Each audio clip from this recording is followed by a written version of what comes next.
Vivo en tierras australes donde el viento reina junto al juramento de la gente que vive acá. Cerros con su blanca nieve que tocan el cielo. S'il existait bel et bien un bout du monde, il s'appellerait Ultime Espérance, du nom de cette terre chilienne, en Patagonie. Tierra de largas pampas, de guanacos y anduces. Dios es el que nos conduce en nuestro caminar. Mi abrazo de un hermano, aunque seamos muy... Aux confins de l'Amérique latine, à cheval sur l'Argentine et le Chili, la Patagonie. Côté chilien, la province d'Ultima Esperanza. Et au cœur de cette province, entourée d'estancias, le parc naturel Torres del Paine.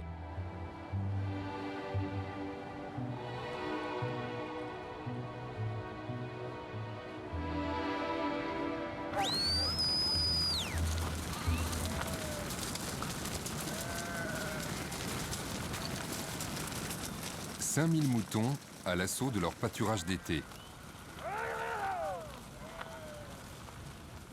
4 gauchos de la ferme de Cerro Guido pour les mener et une dizaine de chiens pour les presser.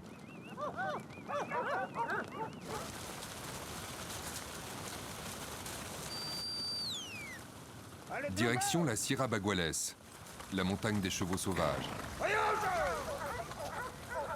En 1879, une touriste posait le pied ici même.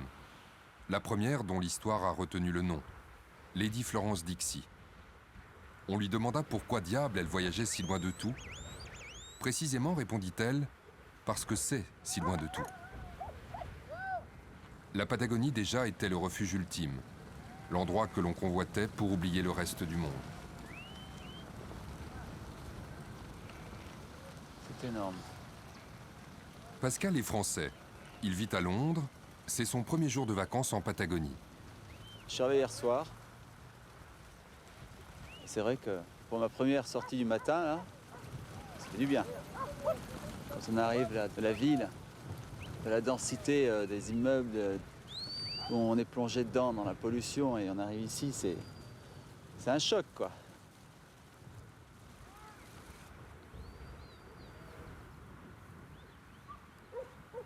La ferme s'étend sur pas moins de 100 000 hectares. Pour guider Pascal dans cette immensité, Alfredo. Ce qui se passe aujourd'hui, ça s'appelle un arreo, une transhumance. On déplace le troupeau après la tonte des moutons. Puis les gauchos retournent à l'estancia et les moutons restent un bon moment sur leur pâture. C'est au tour du berger en poste, le puestero, de prendre en charge le bétail. Cela fait près de 10 ans que Don José Colivoro vit dans sa cabane, seul. La vie du puestero, nous, elle nous paraît difficile. Mais c'est sa vie. C'est toute sa vie. Un puestero vit seul, avec pour toute compagnie la radio. Et puis aussi ses outils de travail, que sont les chiens et le cheval.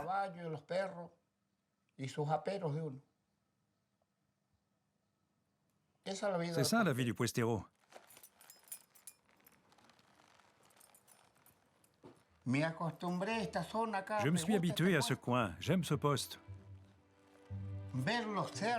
Voir les collines, regarder les paysages qu'on trouve par ici. Regarder les animaux. Et même les fleurs. Sentir les parfums qui se dégagent quand on chevauche dans la pampa. La nature m'a appris à vivre.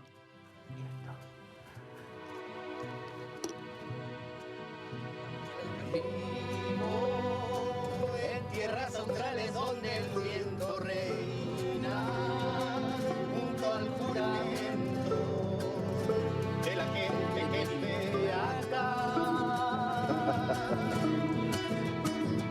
cerros con su blanca nieve que tocan el cielo. Oye, viejo, te vienes gozándonos. Y esperanza, donde mi alabanza Hay diferentes maneras de mandar los perros. Il y a différentes manières d'envoyer les chiens. Si el perro, los Ça dépend des mouvements du troupeau. corriendo demasiado, Si les moutons avancent trop vite, on envoie les chiens pour les bloquer. Si usted quiere que lo avance, Et s'ils restent trop en arrière, alors on envoie les chiens comme ça. Et on les dirige avec le cheval. Gracias. Vamos a tu celda. Sí. Yo voy a mandar los perros. Maintenant, je vais les envoyer par là-bas. Adelante. sangre, sangre a sangre y nos ganamos esta tierra que nos guarda la experiencia y la razón. Lucho con mi canto como lucha el guerrero que hace años. Tous ici connaissent par cœur les chansons de Chapa, Guide et Gaucho. Como entregó hace años la vida Pas un jour sans que sa musique les accompagne. sus mares y estrellas al Patagón, al Patagón, al Patagón. No importa. Viene. Qué buena esa canción. Muy buena. Cette sellerie est le camp de base des Gauchos. Elle appartient à un hôtel. L'endroit se situe au beau milieu du parc naturel Torres del Paine, à la croisée des chemins de randonnée les plus spectaculaires de Patagonie. Ici, le tourisme a largement remplacé l'élevage et les Gauchos travaillent désormais pour cet hôtel. Il a été bâti par le père de Liliana Kusanovic, un descendant d'immigrés croates devenu éleveur. Il a travaillé comme fermier jusque dans les années 90, où de plus en plus de touristes sont arrivés.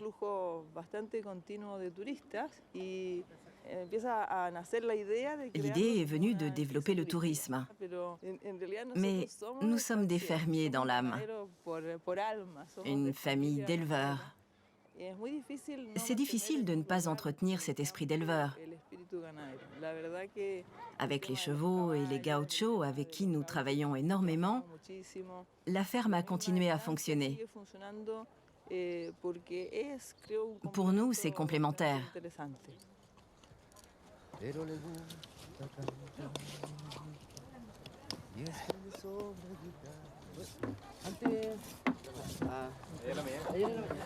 Les Gauchos ont changé d'employeur, mais pas de nature. Parmi eux, le dernier venu s'appelle Feña.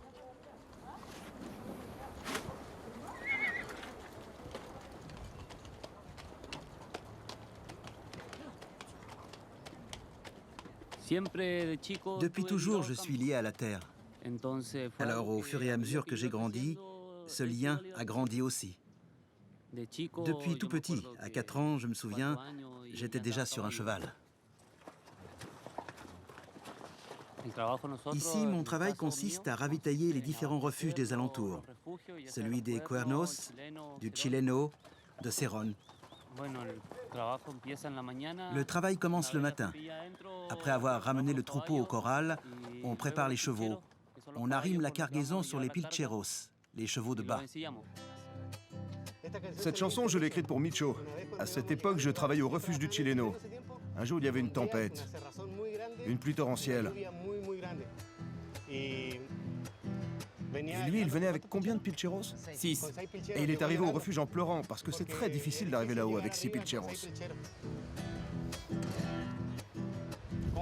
Comment elle commence déjà? Viste de poncho negro, sombrero de ala ancha, va montado en el trueno, al santo siempre se carga, con un trote disparejo, silbando para no olvidarla,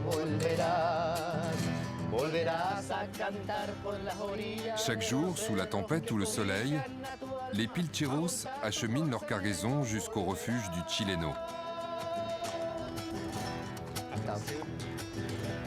Tabaco de vez en cuando, silencio de compañero, los viejos le han enseñado, el trabajo junto a la tierra, la vida es solo un paso, es una piedra que tanta piedra volverás mirar a tu mano ya cultivado la esperanza, cultivado la paciencia, volverá.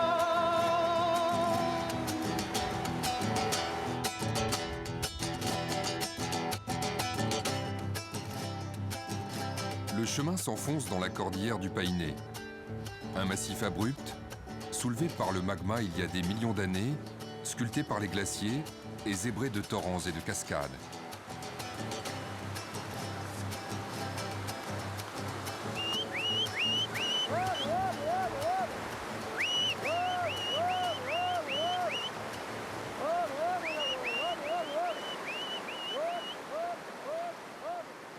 Le refuge du Chileno est une étape obligée pour les très nombreux randonneurs qui visitent ces montagnes. Depuis le refuge, les visiteurs partent tous à l'assaut du chemin qui les amènera au centre du massif. Une cohorte qui recherche dans ces paysages le cœur même de la Patagonie.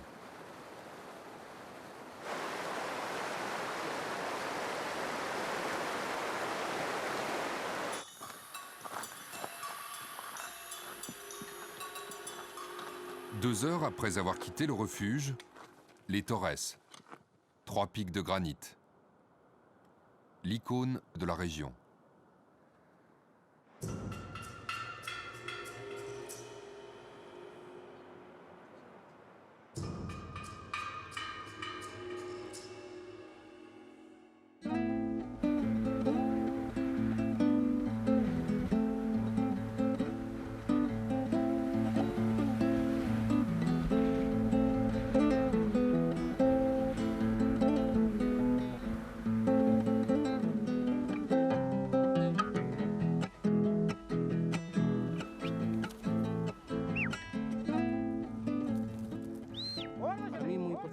Pour moi, c'est très important que les visiteurs sachent qui nous sommes vraiment.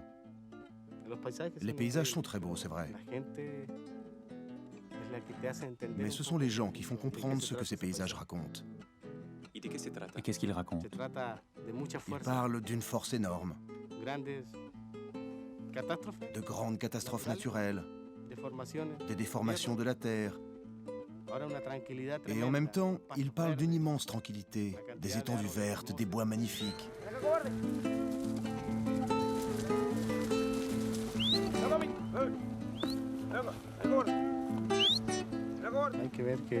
Il faudrait que les visiteurs connaissent les gens d'ici, pas seulement les paysages. Parce que pour qu'ils puissent manger un seul morceau de viande, nous passons des mois à veiller sur le troupeau. Qu'ils viennent voir comment ça se passe. Qu'ils viennent voir qui nous sommes.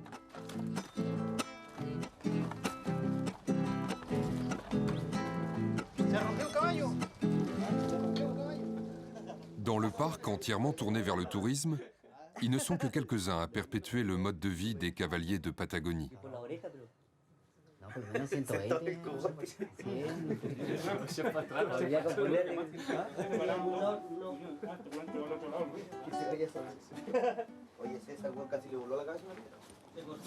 Il y a un pont qui a lâché. Celui qui passe sur la rivière? Oui. Par contre, celui du Chileno résiste encore. Mais dans la nuit, il va sans doute flancher. Donc demain, Carlito ira réparer le pont.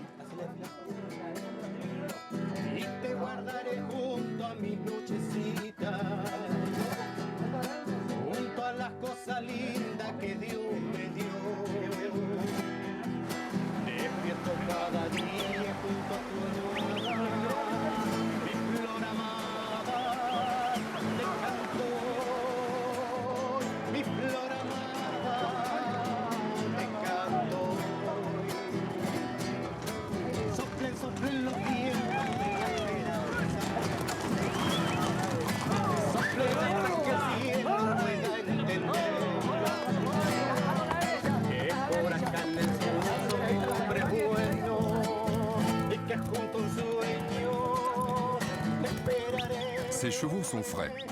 Ils viennent de passer plusieurs jours de repos dans la montagne. Demain, ils repartiront montés par les clients de l'hôtel ou chargés du ravitaillement pour les refuges.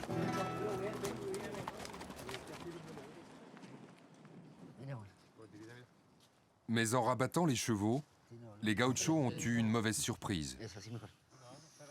Cette montagne, les chevaux la partagent avec leurs prédateurs. Un puma l'a attaqué au petit matin. On pense que c'était un jeune puma, pas un adulte. Sinon, il ne s'en serait pas sorti. Et puis les blessures sont assez petites. Face à un puma adulte, le poulain y serait passé.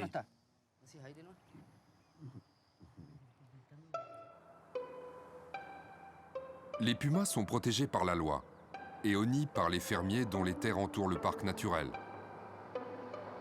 Depuis l'introduction des moutons en Patagonie, le puma est l'ennemi.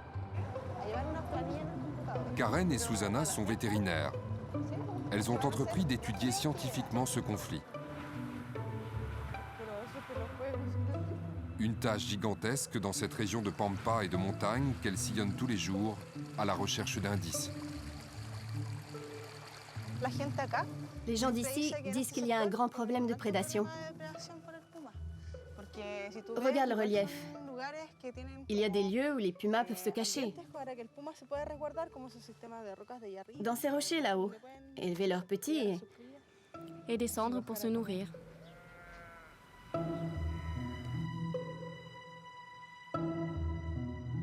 Planant au-dessus du massif des Baguales, les condors n'attendent que l'aide des pumas pour participer au festin. Il y a 2 traces. Elles sont disposées comme ça. Depuis la création du parc naturel en 1959, les fermiers de la région ont un problème supplémentaire. Dans cette zone, il y a le parc naturel de Torres del Paine, qui a une superficie de plus de 200 000 hectares. La population de pumas peut s'y développer de manière normale et naturelle.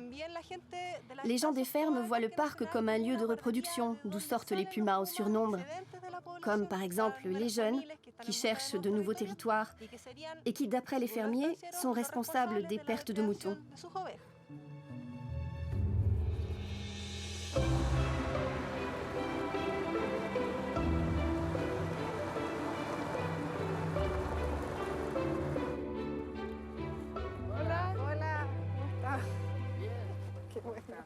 Le massif des Baguales est le domaine de Colivoro. Comme tous les bergers, il cohabite avec les pumas été comme hiver. Il connaît leurs habitudes. Ça fait 8 mois qu'on est dans le secteur à la recherche de traces de pumas pour faire une évaluation. Je me suis jamais approché de vous, mais je vous ai suivi de loin, comme un puma. C'était en haut, du côté du cimetière indien. J'avais un petit campement et je suivais vos traces comme si vous étiez vous-même un puma. Quand vous avez trouvé des animaux tués par le puma, il y en avait beaucoup? Non. 3 ou 4, pas plus. Ces animaux, ils sont comme nous. Ils cherchent leur nourriture. C'est la loi pour tous, la loi de la faim. Ils le font pour se nourrir, ou pour nourrir les petits et les maris. Ce sont les femelles qui chassent. Elles sont plus douées pour chasser. Pour nourrir leur descendance? Pour le mari aussi, parce que lui, il préfère dormir.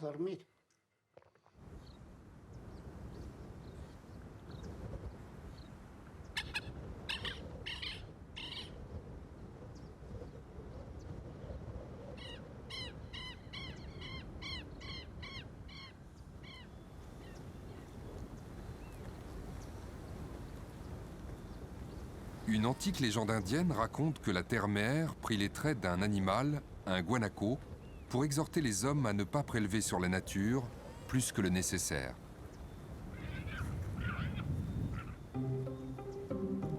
Un plaidoyer écologique avant l'heure, auquel Marco Stillman aurait pu souscrire.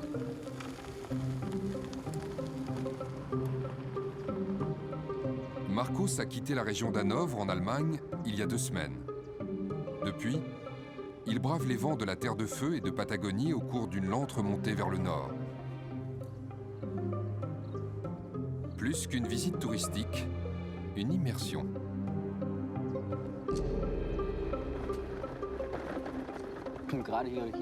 À Torres del Paine, le temps change vite.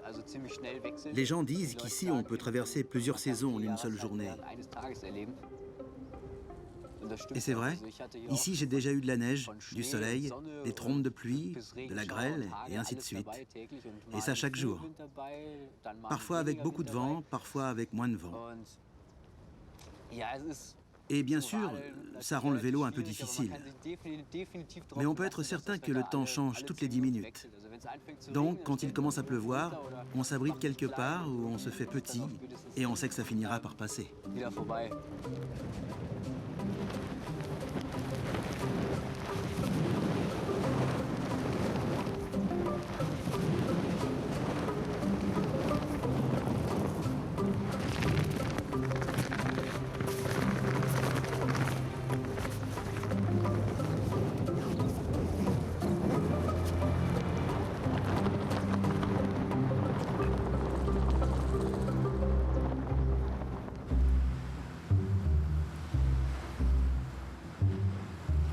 Au même instant, un ancien saumonier fait route dans le fjord d'Eberhard.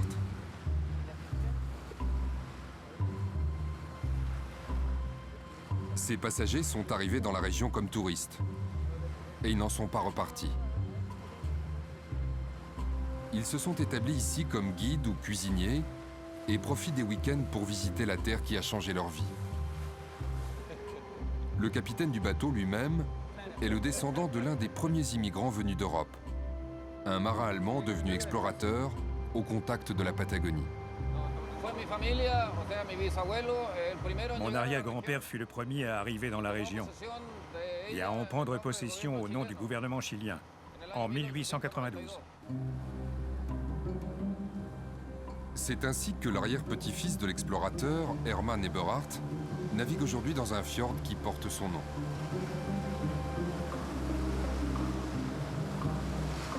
Par ici, tout visiteur suit les traces encore fraîches des pionniers. Mais l'exploration n'est pas sans risque.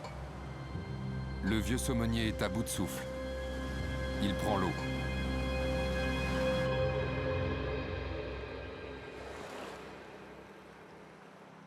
Escale forcée à mi-parcours.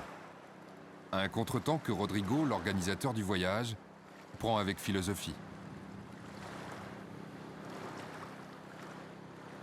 On a eu un petit problème en cours de route. Notre bateau avait un défaut de coque.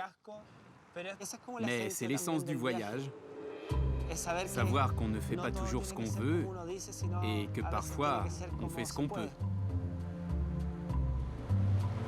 Quelques heures plus tard, un Zodiac se porte au secours du groupe.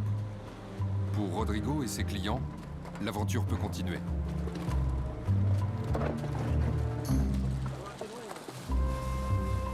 Cap sur le glacier Serrano, plus loin dans le fjord de l'Ultime Espérance.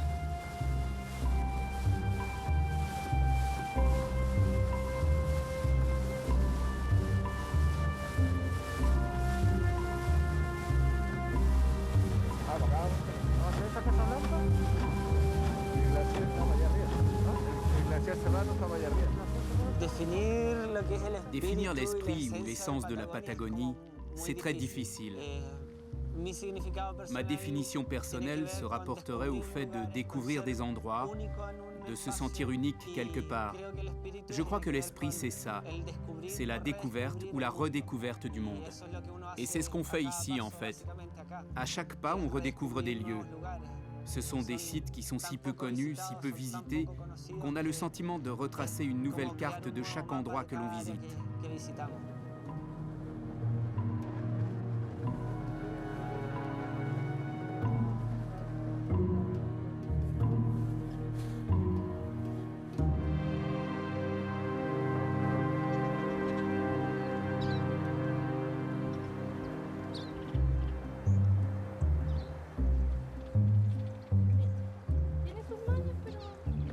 Une forêt de Lenga, un refuge pour la nuit avant de s'approcher du glacier. Ya, salud, chiquilla. Salud. Salud. Por una buena odisea. Sí.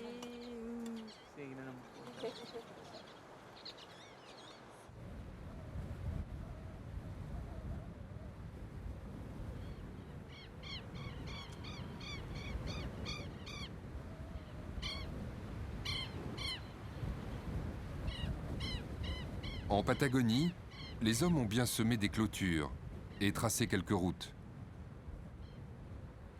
Mais sur une terre où la pluie tombe à l'horizontale, la nature reste de toute façon souveraine.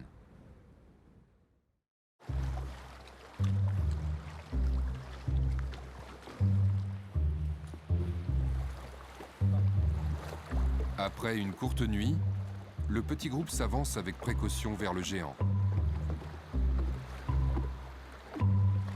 Le glacier Serrano.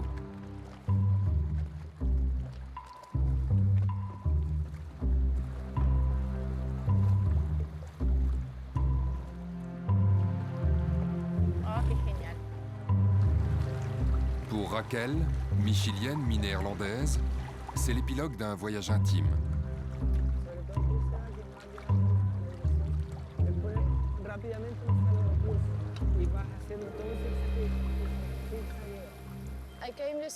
Je suis venue ici parce que c'est loin de tout.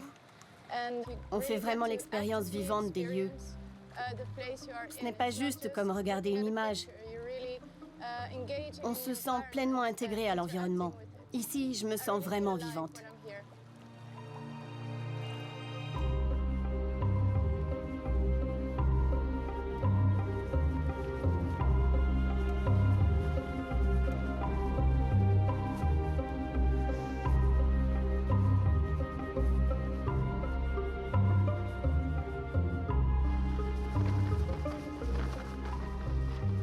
Salut. Ça va? Salut. Tu vas voir les Torres? Oui. Tu risques de rien voir. Je les verrai pas? La météo est mauvaise? Ouais, comme aujourd'hui. Tu les as vus? Presque. Juste le haut. Ça fait combien de temps que tu es là? Je suis parti de l'extrême sud, mais j'ai pris le bus à Rio Grande. C'est pas une bonne idée de voyager depuis le sud. Ouais, il y a beaucoup de vent. Amuse-toi bien. Bonne route.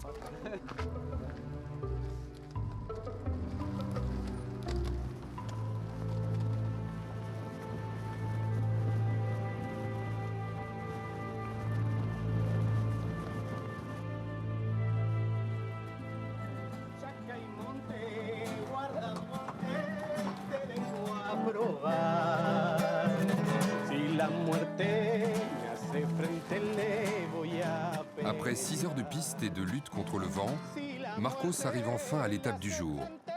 L'hôtel dont Chapa et ses amis ont fait leur quartier général.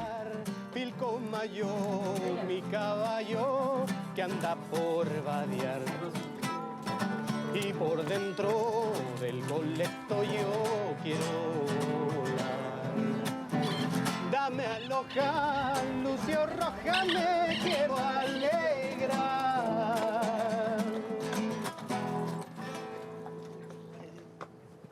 2 jours après l'attaque du puma, l'état du poulain ne s'améliore pas. Il faut à nouveau nettoyer ses plaies.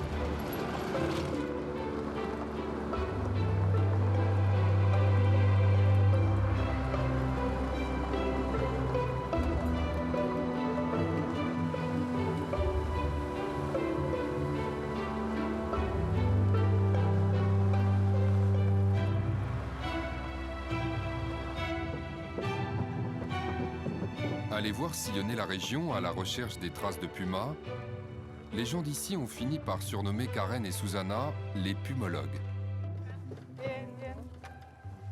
Après avoir traversé le parc, elles atteignent un hôtel dont le régisseur peut les renseigner. Je vous présente Maestro Paolete, l'expert en puma de cette zone. Vous avez trouvé des traces, c'est ça? Oui, par là en bas, on en trouve énormément.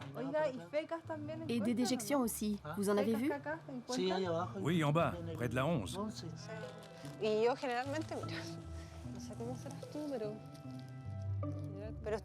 Vous pensez que quand il y avait moins de monde, les pumas circulaient davantage? Oui, c'est surtout en hiver qu'on les voit. Et en ce moment, il y en a moins? Oui, comme il y a plus de passages, plus de gens, on ne les voit pas. Ils doivent avoir peur, j'imagine.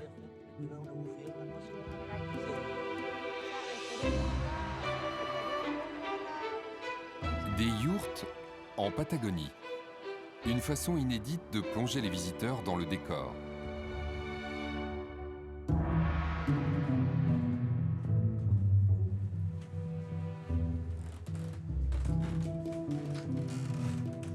Ici, le contact avec la nature n'a rien de rugueux. L'immersion est même plutôt luxueuse.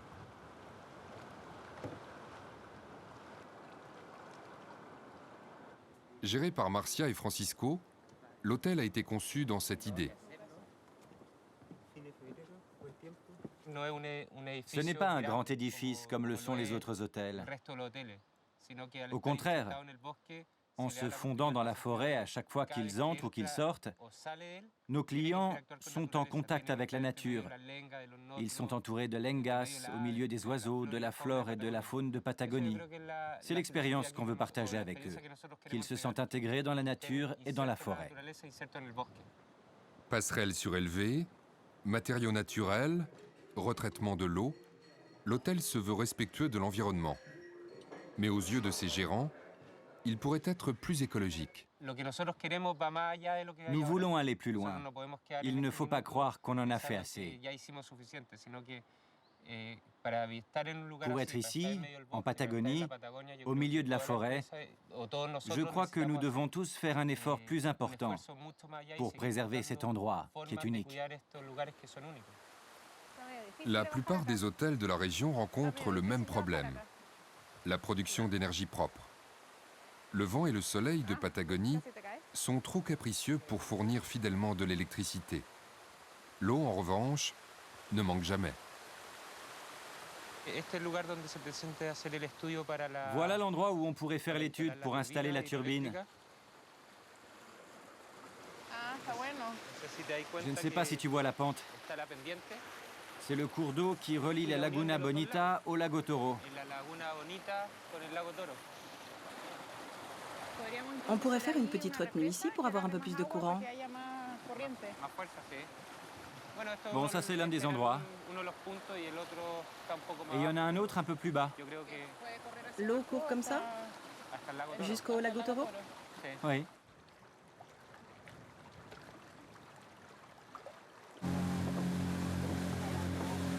À quelques kilomètres de là, plus au nord, un autre lac, le lac Augret.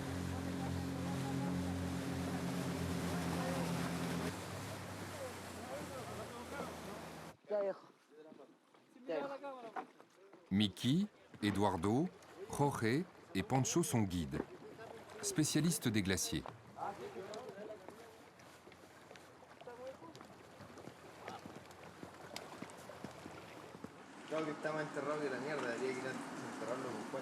Comme tous les géants de son espèce, le glacier Gray est changeant. Il faut sans cesse redessiner les itinéraires et localiser les difficultés pour les prochains clients. Les 4 guides sont en repérage.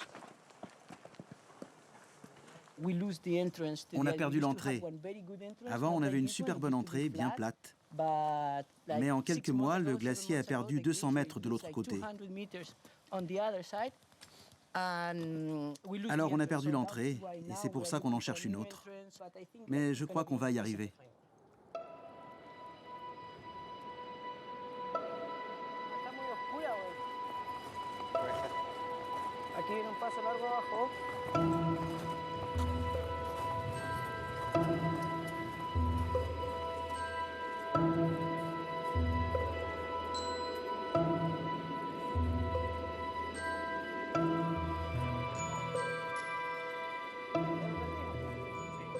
Le fait d'être ici m'enchante.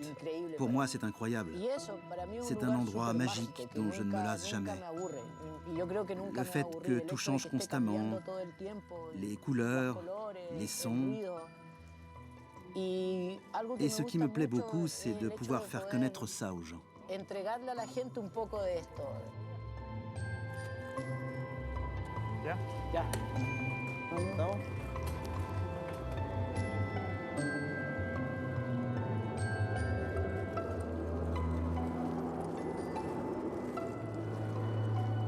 Des galeries, des rivières, ce désert minéral est le royaume d'un dragon, le seul être vivant du glacier.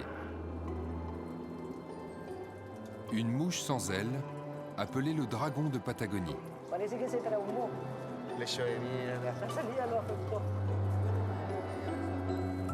Le glacier est un aïeul, disent les guides. Un aïeul qui raconte une histoire, vieille comme le monde. Un historien, en somme, qui livre lentement ses archives au grand jour.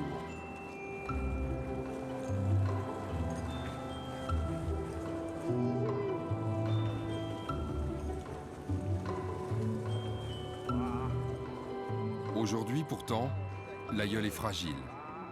Le réchauffement climatique a raison de sa lenteur. La première fois que je suis venu sur ce glacier, je suis venu avec mon père. J'étais petit. Le glacier était plus grand. On le constate, le glacier recule, il recule rapidement.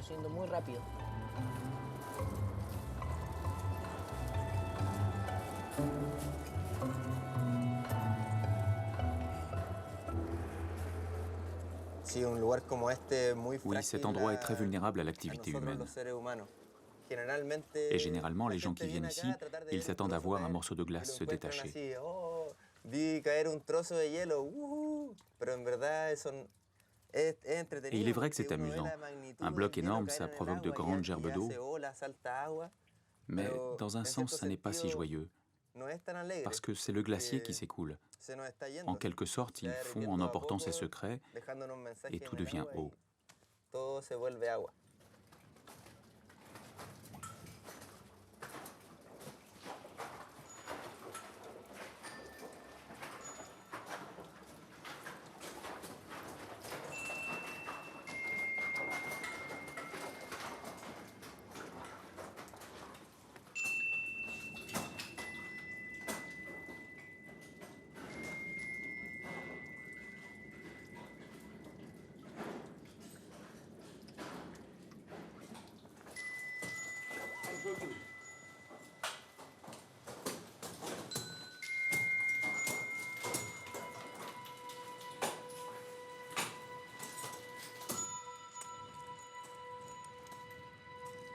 Fragilité paradoxale d'un morceau de terre où pourtant rien n'est à échelle humaine.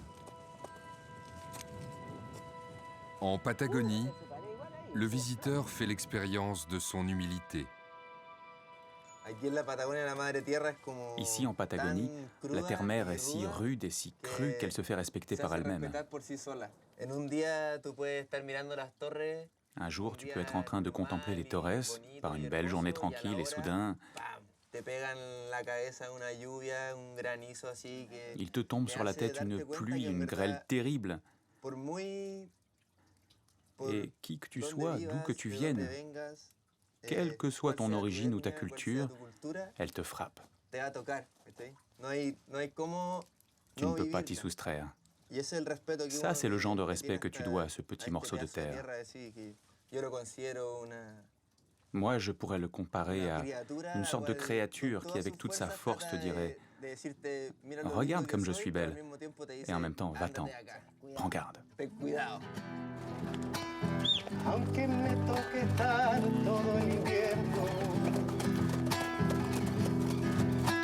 Y cruzar la fría escarcha al amanecer,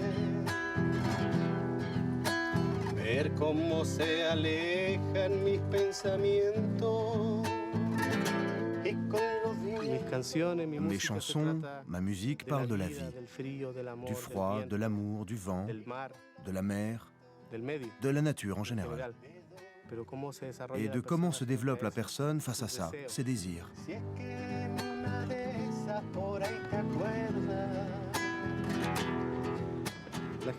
Les gens d'ici se sont développés et façonnés pour vivre ici. Ce sont des gens qui ont compris ce que c'est que de vivre avec cette nature, avec les forces de la nature.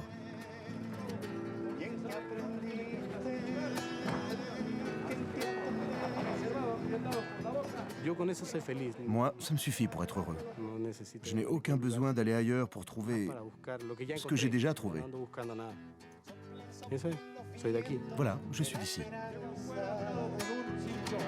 Lleva un cinchón el animal para que quede bien firme sobre el lomo. Esta categoría es la grupa surera. Así que vamos a ver lo que pasa de 20 monta. Después seguro vamos a ir durante la tarde jugando, como decimos nosotros. Este tipo de gente que por supuesto después van a tener que volver a hacer ranchada como nosotros, jurados para arrancarte los palos, compañeros. Así es, paisanos cejas. Ahí está el turno que le tocaba entonces al Johnny Coligoro, que le correspondía el palo 3, pero el capataz de campo lo cambió al 1. Por eso que nos hemos confundido un poco.